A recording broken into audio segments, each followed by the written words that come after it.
So over the last couple of months, I ran my first 100-mile race, which was the Centurion Running South Downs Way 100. It runs from Winchester to Eastbourne, taking in roughly 12,000 feet of climbing, goes along the South Downs Way, which is a national trail we have in the south of England.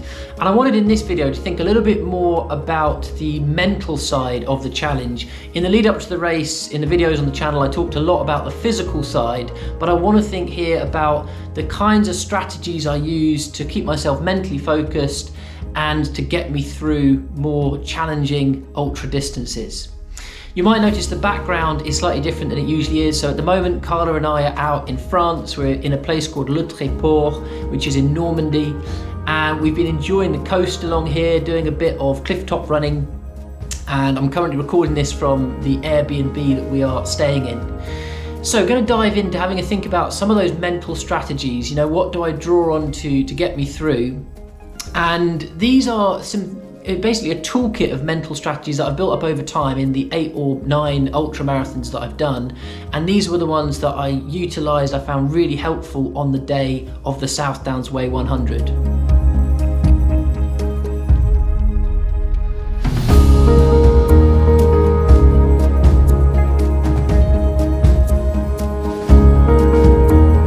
So strategy number one, and this is a very common one which I think a lot of people use, but that is to break up the distance.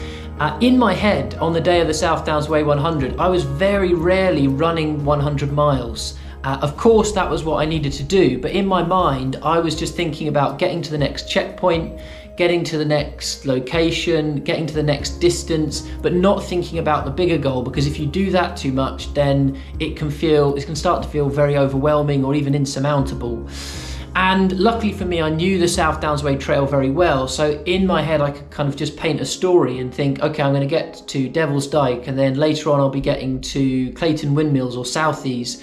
So yeah, doing anything that you can just to break up the distance can really, really help.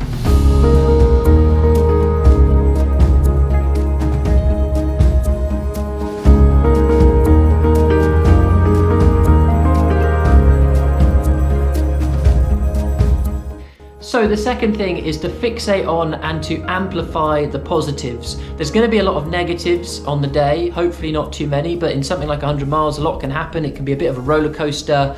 So you want to try and make sure you are grabbing those positives and making them as big in your mind as possible. So for me, it was things like the views. You know, the South Downs Way has some amazing views, spectacular scenery. So I was trying to focus on that at different points in the race. Food as well, that was a big one. So I didn't have any Coca-Cola until mile 54. So I made sure I used that as a bit of a goal. I said, right, I'm going to get to mile 54 so I can have my bottle of cola.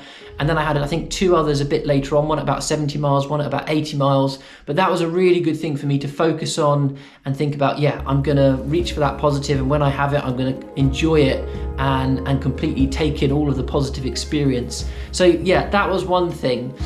And the other thing I'd say about positives as well and fixating on them and amplifying them is celebrate all of the victories in a 100 miler. And I don't mean just getting to the end, but thinking about if I've had a low and then I've come out of it, celebrating that, focusing on that. Or for me in the 100-mile distance, there was a number of other milestones I reached as I was doing it. So being out for the longest time that you've ever been, you know, prior to the race, the longest distance I'd run was 50 miles. So as soon as I got over that, I celebrated that victory.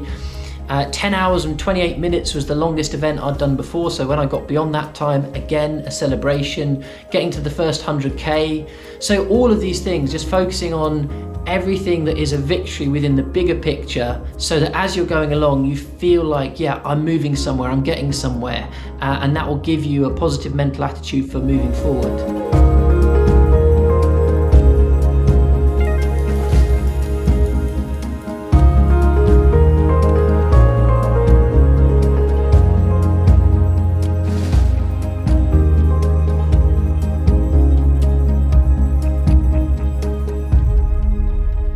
So the third thing is that you have to have faith that things can get better.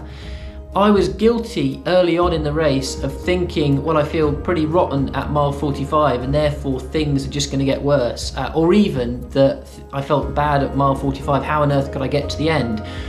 But surprisingly, I broke through and I started to feel much better about mile 53, 54. And then, mile 70 and 80, I felt better than I did earlier on in the race, which for me was a real surprise, but it can happen. So this is something you have to keep reminding yourself of. If you have a dip, if you have a low, if you're not feeling great, you can come out the other side.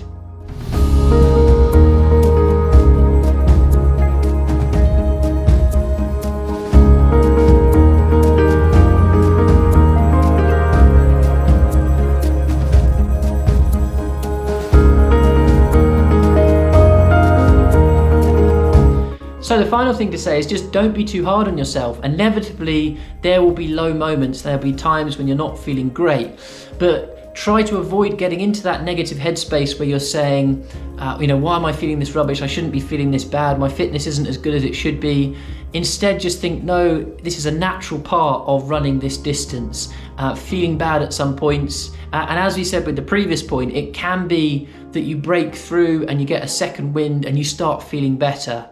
So it's really important just to contextualize this and think, yeah, I'm taking on something big here. So inevitably there might be times when I'm not feeling as good, but I can come out the other side and I will get to the end. So those are just a few strategies that I like to use to get through those longer races or longer runs.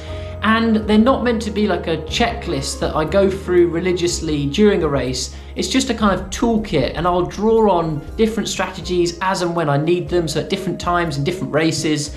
But yeah, these are just ones that I've found useful in the past. By no means an exhaustive or complete list. So yeah, let me know below what are the strategies that you like to use. Thanks for watching everyone, and see you in the next one.